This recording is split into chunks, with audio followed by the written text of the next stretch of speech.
When I think of All Saints Day, I can't help but think about how All Saints Day is like a football team. And I want to reflect on that and why that's a good thing, even if you don't like football.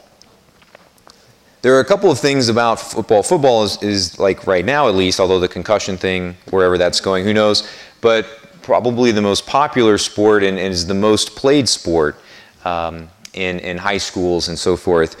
And I think there's a couple of reasons for that I think have to do with All Saints Day. First of all, one of the powerful things or attractive things about football, I think, in high school settings is that there's room for all different types of people. You know, like cross country, and I have the utmost respect for cross country. I don't know how they do it. But they're all kind of the same, like they're all the same kind of athlete, right? They're all in all the kind of the same size and that kind of thing. They're really fast and they can all run 3.1 miles faster than most of us can go to the fridge. So on a football team, what you have is you have the guy in the class who's 6 foot 6 inches tall and 350 pounds, right?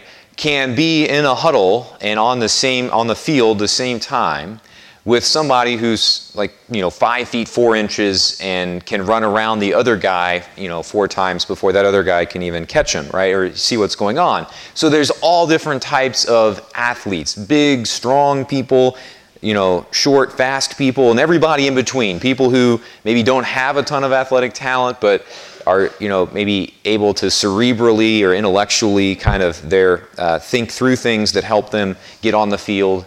You had this wide range of different people who are able to join in on the football team, and even people like me who have no athletic ability and are just there to be a tackling dummy. There's room for everyone on a football team. And so that's one comparison. Now, what does that have to do with All Saints Day?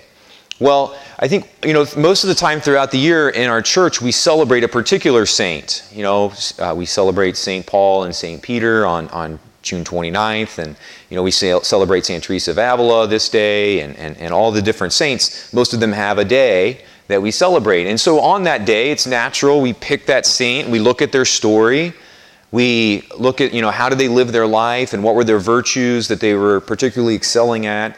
And it's good, but that obviously is a great thing. And we look at that person and we think about, what is it that they did that I might be able to emulate.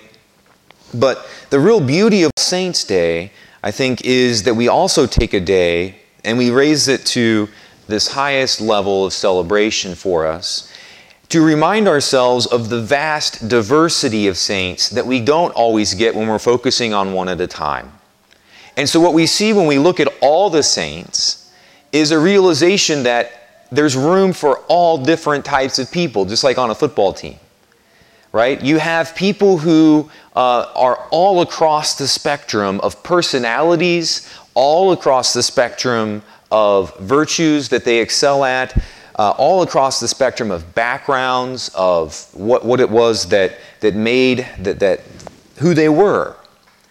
And just like some interesting examples, right? St. Thomas Aquinas, one of the great saints in our church, he wrote volumes and volumes that are still used to study and talk about the faith and pass on the teachings of our faith. He liked to eat, okay? And so, in fact, there is, at his abbey, where he was at one point in his career, in his life as a monk, they had to cut out part of the table so that St. Thomas Aquinas could sit there, right? Because he was a little bit shaped like Santa, okay? And then you have St. Thomas who liked to eat, and then you have other saints who, were fasting all the time. And maybe even some who went to an extreme on that end and had to be told by their spiritual directors, back it off a little bit. You need to eat a little, right? That's just one example, right? We have people who were extremely intelligent and able to write, again, like St. Thomas Aquinas or, any of the other doctors of the church, people who wrote and could teach very well. You have people who were extremely shy, though, on the other end of the spectrum, and maybe didn't know a whole lot, maybe not even able to read. So you have this huge spectrum of saints that are all over the place, right? You have some who were, some who were probably very humorous, as we know. We know that about some of them, and some probably who were fairly strict and who were fairly, solemn most of the time. You have people who were out doing mission work all the time, out caring for the poor. We think of Mother Teresa, who lived a very active life and was out giving of herself to other people all the time in Calcutta and caring for the poor. And then you have other saints who never left the confines of their monastery or their convent their entire life. They may have lived a cloistered life. So you couldn't get two more different ways than that to live out a vocation. And so again, what I think that is so important for us to get is we often think that there's a cookie cutter sort of approach to sainthood, and that I have to, that there's like a stamp, and it's like, either you can be fun and yourself, or you can sort of be confined into this box and be a saint and be like every other boring saint that's ever come through, which is, that's the lie the devil tells us, right? That if you become a saint, you have to live this way, and God confines you, and you become boring, and you become like all the other people. When in reality, when we look at the saints honestly and aren't listening to that narrative, that false narrative about sainthood, we realize not only is there a vast spectrum of saints all across personalities and every other thing that you could ever imagine by measuring human beings by, that also helps us realize that God is calling me and wants to use my gifts, my talents, my struggles. He wants to heal those and use those as gifts too. But we all have these gifts that we too fit in that perspective, in that spectrum of sainthood. So if we think, if I become a saint, or if I let Christ all the way in, it will destroy me and will make me some sort of boring version of myself. No, look at all the saints. Look at all of them. Not just one today, look at all of them. And see the diversity that's there, right? See the joy that's there, and realize that you too are called to fit in and join in that vast, diverse collection of people in heaven. That's our destiny too.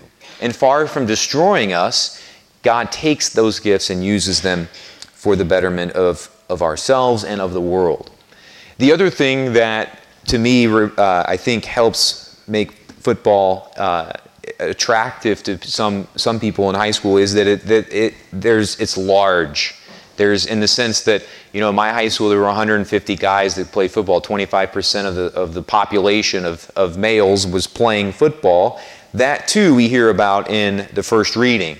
It's as far as the eye can see.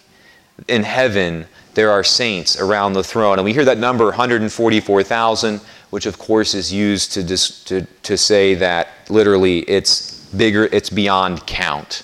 Right? We don't believe that there's actually 144,000, thanks be to God, that we're all called to that vocation. The largeness of all the saints should hopefully help us, give us courage and excitement today too. Again, we don't necessarily think of all of them together when we're going one by one, but when we take today and we think about all the saints, we realize how big the team is that we're called to be a part of. We're not, when we sometimes are, again, the lie that we're told by the devil is that, we are on our own. We are, everyone else is following the devil's plan, and we're the only ones there trying to live a life of holiness or trying and striving for virtue.